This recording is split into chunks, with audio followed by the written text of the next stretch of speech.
अशोकनगर शहर में इन दिनों पानी की समस्या लगातार बनी हुई है, जिसे लेकर अब नगर पालिका अध्यक्ष नीरज मनोरिया और आजाद नेता प्रतिपक्ष नगर पालिका रितेश जैन एक दूसरे पर आरोप प्रत्यारोप लगाते हुए दिखाई दे रहे हैं। देखिए ये खास रिपोर्ट। करते हैं तो हाँ, हमने कहा था कि हम दोनों टाइम पानी देंगे, परंतु आप और हम सब अच्छी तरह से जानते हैं कि पिछले दिनों बारिश के काल में बारिश नहीं हुई, सारे तालाब नदियां नाले सब सूख रहे हैं, तो परिस्थितियां निर्मित हो रही हैं। इसलिए हमें निश्चित रूप से पानी का समय कम करना पड़ रहा है और इसके बावजूद भी पानी का समय भले ही कम कर रहे हैं, लेकिन भीषण गर्मी में भी हर घर तक पानी पहुंचाने का काम नगर पालिका अशोकनगर करेगी। जो तथाकथित लोग हम पर आरोप लगा रहे हैं, वो भी मेरी संस्था के सदस्य हैं, उनकी भी जिम्मेदारी है कि जनता तक पानी कैसे पहुंचाया जाए। पत्रकार वार्ता करके पानी नहीं पहुंचाया जा सकता। आइए कंधे से कंधा मिलाइए। और मैं माननीय विधायक जी से भी कहना चाहता हूं कि माननीय विधायक जी, अब आपकी भी महती जिम्मेदारी है कि है शहर में पानी कैसे पहुंचे, तो हमारे साथ बैठिए और जनता की इस गंभीर समस्या का समाधान करने के लिए जो संभव हो सके वो करिएगा। अब ये तो स्वयं जाने, लेकिन अनुमान है कि वो हमारे लिए ही संबोधित किया गया है और उन्होंने कहा है कि हम उन्हीं के संस्था के सदस्य हैं और हमको कंधे से कंधे मिला कर के कार्य करना चाहिए। तो मैं सिर्फ इतनी सी बात कहूँगा कि आज करीब 16 महीने से ऊपर हो चुके हैं और हर 2 माह में एक के परिषद की एक अनिवार्य बैठक की वो है, उसमें प्रावधान है। तो आज 16 महीने के हिसाब से करीब 8 बैठक हो जानी चाहिए थी, अभी तक मात्र 4 बैठकें हुई हैं।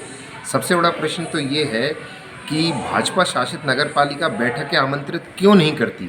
क्यों बैठक में चर्चा नहीं होती। खुली बैठक मात्र 3 मिनट बैठक चली थी और 3 मिनट की बैठक में खुली गुंडागर्दी हुई थी और वहाँ पर पूरी प्लानिंग थी कि कहीं ना कहीं अपन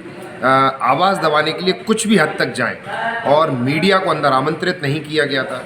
तो और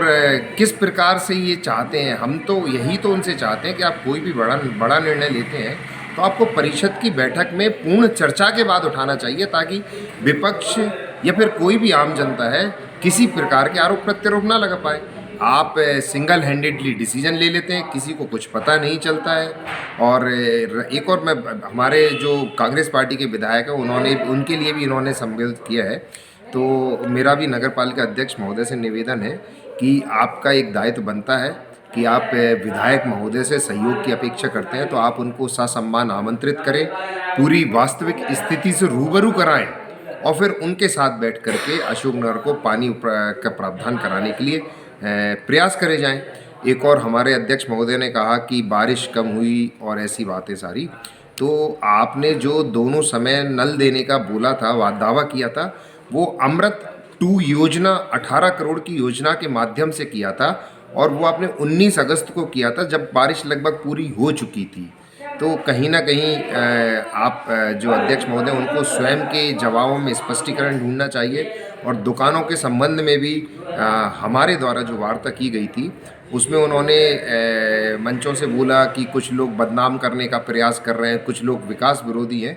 तो मैं उनसे सिर्फ इतना सा चाह रहा हूँ कि ना तो हम बदनाम कर रहे हैं ना हम विकास विरोधी, हम तो सिर्फ इतनी सी बात पूछ रहे हैं कि 36 दुकानें बनी हैं तो पहले तो जनता के साथ उनका नक्शा साझा किया जाए और दूसरी बात फिर 36 में से मात्र 31 दुकानों की क्यों नीलामी हो रही है, संपूर्ण 36 दुकानों की एक ही बार में नीलामी क्यों नहीं हो रही।